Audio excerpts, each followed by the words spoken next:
মৰিয়নিত ধুমুহাৰ তাণ্ডৱ, বিস্তৰ ক্ষতিসাধন, গৃহহীন বহু পৰিয়াল।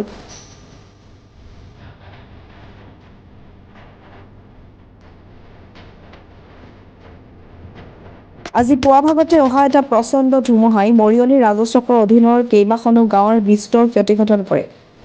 নাগিনীজান অঞ্চলৰ পুঠি নদী, খ্ৰীষ্টিয়ান বস্তি, নাগিনীজান চাহ বাগিচা, মাছখোৱা মিস্ত্ৰী গাঁও, তিৰুশিলচকে আদি কৰি কেইবাখনো গাঁৱৰ প্ৰায় ৫০টাকৈ অধিক ঘৰ ভাঙি বিস্তৰ ক্ষতিসাধন কৰে। ১০টাকৈ অধিক ঘৰ একেবাৰে ভাঙি তছনছ হৈ যায়। এইসমূহৰ ভিতৰত খ্ৰীষ্টান বস্তিৰ হেলনাতপ্ন, মিৰিতপ্ন, নাগিনীজান চাহ বাগিচাৰ মৃত্যুবঞ্জু ঘৰৰ ভিতৰত থকা অৱস্থাতে ঘৰ বাগৰি পৰি কথমটি পাৰ ৰক্ষা পৰে। আজি ৰাতি ৬টা বাজে, ৬টা বজাত বতাহ আহিলে আৰু মই ভিতৰত আছিলো।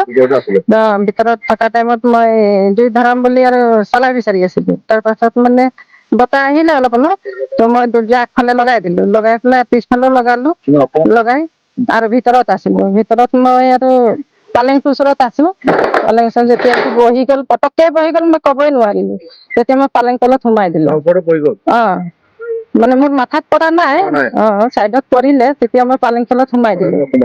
সোমাই যোৱাৰ পাছত আৰু মোবাইল চবাইল চব পেলাই গ'ল। মই অকলে আছিলো, কোনোৱে নাই ঘৰত। নাই পোৱা, দুখটো তেনেকুৱা পোৱা নাই। ঈশ্বৰে বাৰু মোক ৰক্ষা কৰিলে, মানুহজনী বচালে। মোৰ নাম হেলনা তপ্ন।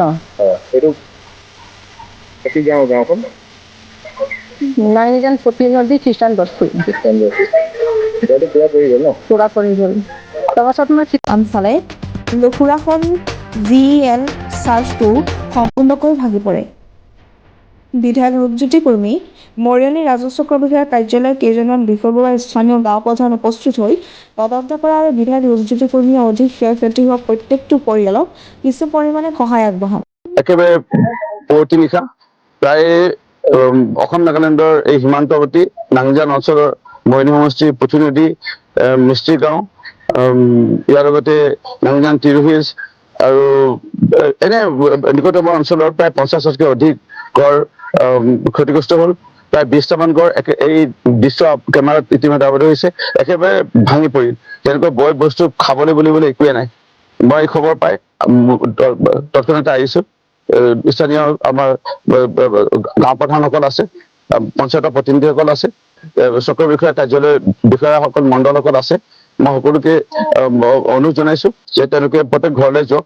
মোৰ ফালৰ পৰা ব্যক্তিগত মোৰ ফালৰ পৰা এটা আৰ্থিক সাহায্য, যিসকলে একেবাৰে ২০টামান ঘৰ একেবাৰে ক্ষতিগ্ৰস্ত হৈছে তেওঁলোকক অকণমান বেছি, আৰু যিসকলৰ অকণমান কম ক্ষতিগ্ৰস্ত হৈছে তেওঁলোকক অকণমান কমকে টকা, যেন তেওঁলোকে ঘৰটো যেন আজি থাকিব পাৰে। আজি যদি আকৌ ৰাতি বৰষুণ আহে, কাৰোবাৰ ঘৰত থাকিব লগা নহয়, নিজৰ ঘৰটো যেন মেৰামতি কৰি থাকিব পাৰে, এনে এটা ব্যৱস্থা গ্ৰহণ কৰি দিছো। প্ৰাকৃতিক দুৰ্যোগ কেতিয়া আহে কোনো সময়ত আহে কোনো ক'ব নোৱাৰি। মই যেতিয়াই মৰিয়নি সমষ্টিত এনে হয়, বিধায়ক হিচাপে মোৰ দায়িত্ব পালন কৰি সদায় ৰাইজৰ মাজত থিয় দিছিলো, আজিও থিয় দিছো। ইতিমধ্যে আমাৰ মাননীয় মুখ্যমন্ত্ৰী অৱগত কৰিছো আৰু জিলা আয়ুক্তক মই অৱগত কৰিছো। একেবাৰে ভাঙি যোৱা আৰু একেবাৰে অনিষ্ট হোৱা তেওঁলোকক আমি ত্ৰিপাল দিয়াৰ ব্যৱস্থা গ্ৰহণ কৰিম। এটা গ্ৰাম থান য'ত আমাৰ হিন্দু সমাজৰ লোকে পূজা অৰ্চনা কৰে সম্পূৰ্ণ ভাঙি গ'ল, সেইটো মেৰামতি কৰিবলৈ এটা আৰ্থিক সহায়তা দিলো।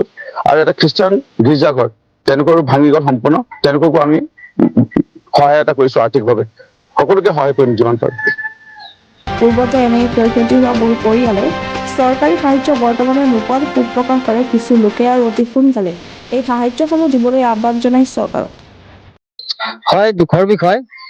আজি ৰাতিপুৱা যিটো দুৰ্যোগ আহিলে, সেই দুৰ্যোগত প্ৰায় আমাৰ গাঁৱৰ এই গাঁওখনৰ প্ৰায় মানুহৰ ঘৰ ভাঙিছে আৰু কাৰোবাৰ বাৰান্দা উৰুৱাইছে, কাৰোবাৰ এনেকুৱা বহুত ধ্বংস হৈছে।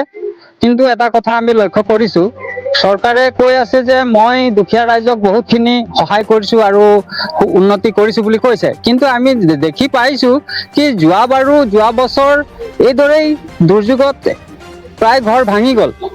সেই ভাঙি যোৱাৰ পিছতে কি হ'ল, আমাৰ ৰাজচক্ৰ বিষয়া কাৰ্যালয়ৰ পৰা বহু বিষয়ালোকে আহিছিলে আৰু আহি তেওঁলোকে কি কৰিলে, ঘৰটো লিষ্ট কৰিলে, নাম ভৰালে, সেইখিনি লিষ্ট মেলি লিষ্টত নাম ভৰালে, চালে মেলে আৰু লৈ গুচি গ'ল তেওঁলোকে।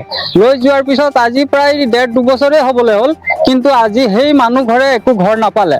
গতিকে আমি চৰকাৰক আহ্বান কৰিছোঁ, আমি আমাৰ মুখ্যমন্ত্ৰী হিমন্ত বিশ্ব শৰ্মা ডাঙৰীয়াক আহ্বান কৰিছোঁ, আপুনি যিসকল বিষয়া, কৰ্তৃপক্ষ বিষয়াক ৰাখিছে, এই দুৰ্যোগত যিসকলৰ ধ্বংস হয়, ঘৰ দুৱাৰ ভাঙে বা বিভিন্ন ৰকমৰ নষ্ট হয়, সেই তেওঁলোকে সেই দুৰ্যোগ বিভাগীয় কৰ্তৃপক্ষই অতি সোনকালে যিসকলৰ ধ্বংস হৈছে তেওঁলোকক চাই ঘৰ দুৱাৰে হওক বা যিখিনি নষ্ট হৈছে সেইখিনি দিয়াৰ অতি সোনকালে ব্যৱস্থা কৰিব বুলি আমি ৰাইজৰ ফালৰ পৰা আহ্বান কৰিছোঁ। মৰিয়নিৰ পৰা সূৰ্যলক্ষ্মী ৰিপৰ্ট, NA এক্সপ্ৰেছ।